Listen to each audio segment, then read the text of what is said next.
हाय दोस्तों, एक बार फिर से आप सभी लोगों का YRS क्लास में बहुत बहुत स्वागत है। जैसा कि दोस्तों विज्ञान में जो आपका पहला लेसन यहाँ से है प्रकाश का परावर्तन भौतिक विज्ञान में, इस चैप्टर में जितने भी बहुविकल्पी के महत्वपूर्ण प्रश्न हैं जो हर वर्ष से 1 नंबर के लिए आपसे पूछे जाते हैं, मैं आज उन सभी प्रश्नों को आपके सामने अच्छे तरीके से बताने वाला हूं।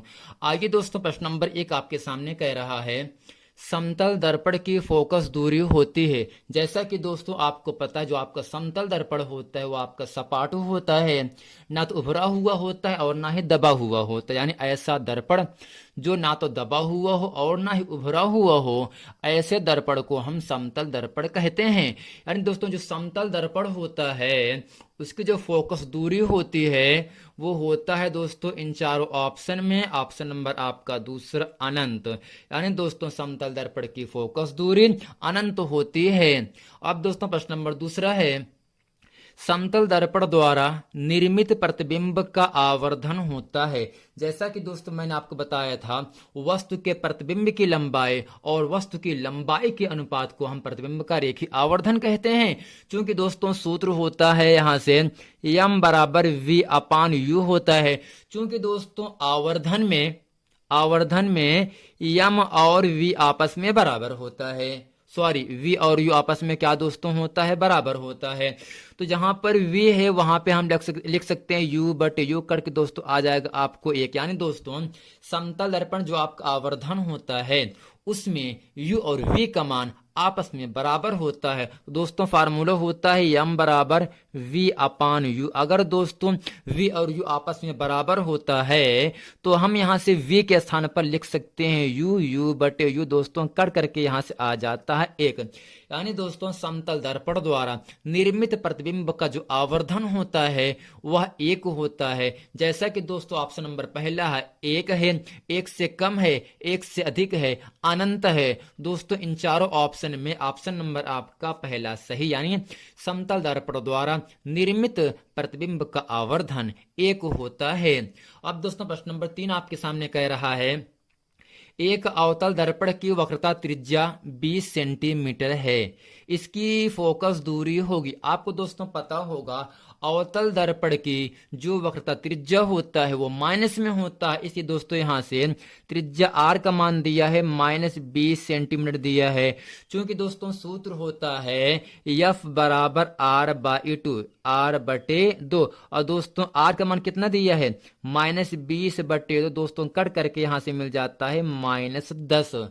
क्योंकि दोस्तों जो आपके अवतल दर्पण होता है इसकी जो त्रिज्या हो तो आपका माइनस में होता है। अगर दोस्त त्रिज्या 20 सेंटीमीटर है तो दोस्तों 20 का आधा कितना होता है 10। और दोस्तों अगर अवतल दर्पण है तो आपको मिलेगा माइनस में। तो दोस्तों इन चारों ऑप्शन में ऑप्शन नंबर यहाँ से पहला है -20 सेंटीमीटर, -10 सेंटीमीटर, +40 सेंटीमीटर, +10 सेंटीमीटर। तो दोस्तों इन चारों ऑप्शन में ऑप्शन नंबर आपका यहां से दूसरा सही है बी -10 सेंटीमीटर। यानी दोस्तों आर का मान -20 सेंटीमीटर है। दोस्तों सूत्र होता है एफ बराबर आर बटे 2। आर का मान मैंने रखा -20 बटे 2 अर्थात कट करके यहां से -10 मिल गया। दोस्तों इन चारों ऑप्शन में ऑप्शन नंबर आपका तीसरा सही है। अब दोस्तों प्रश्न नंबर 4 आपके सामने यहां से कह रहा है, उत्तल दर्पण की फोकस दूरी ज्ञात कीजिए जिसकी वक्रता त्रिज्या 32 सेंटीमीटर है। जैसा कि दोस्तों आपको मैंने बताया था अवतल दर्पण जो त्रिज्या हो तो आपका माइनस में होती है, जबकि उत्तल दर्पण की जो वक्रता त्रिज्या होता है वो आपका दोस्तों प्लस में होता है, यानी +32 सेंटीमीटर हो गया। अब दोस्तों फोकस दूरी आपसे पूछ रहा है, क्योंकि दोस्तों एफ बराबर सूत्र होता है आर बटे 2। अब दोस्तों आर का मान कितना है ऊपर 32 है, बटे में 2 नीचे है। तो दोस्तों एफ बराबर 32 में 2 से भाग करेंगे तो आपको मिलेगा 16। जैसे कि दोस्तों 16 इन चारों ऑप्शन में ऑप्शन नंबर आपका बी सही है, 16 सेंटीमीटर। तो दोस्तों उम्मीद करते हैं प्रश्न नंबर 1 से लेकर प्रश्न नंबर 4 तक इसे अच्छे तरीके से आप लोग समझ गए होंगे। अब दोस्तों प्रश्न नंबर 5 आपके सामने कह रहा है, किसका दृष्टि क्षेत्र सबसे अधिक होता है।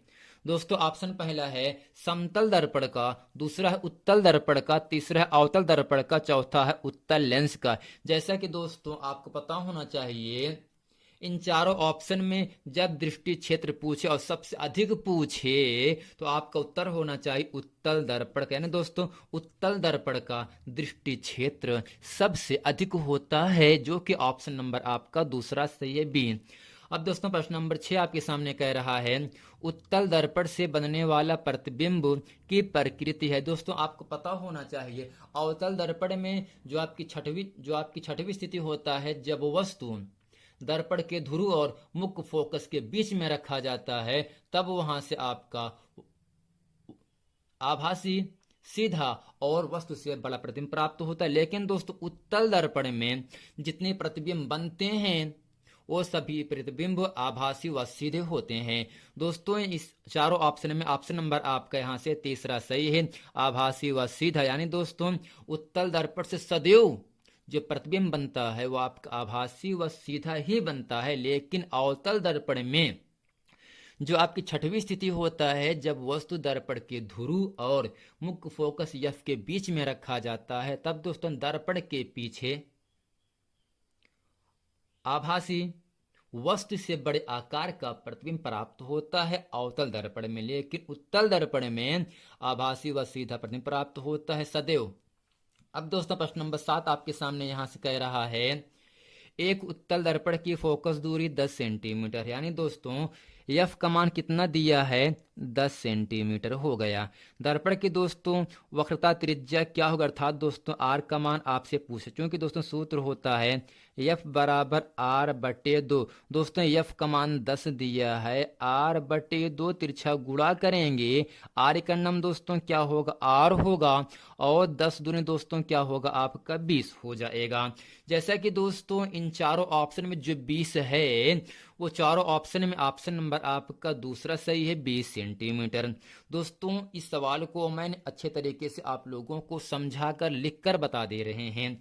अब दोस्तों प्रश्न नंबर 8 आपके सामने कह रहा है कांच का अपवर्तनांक अधिकतम होता है।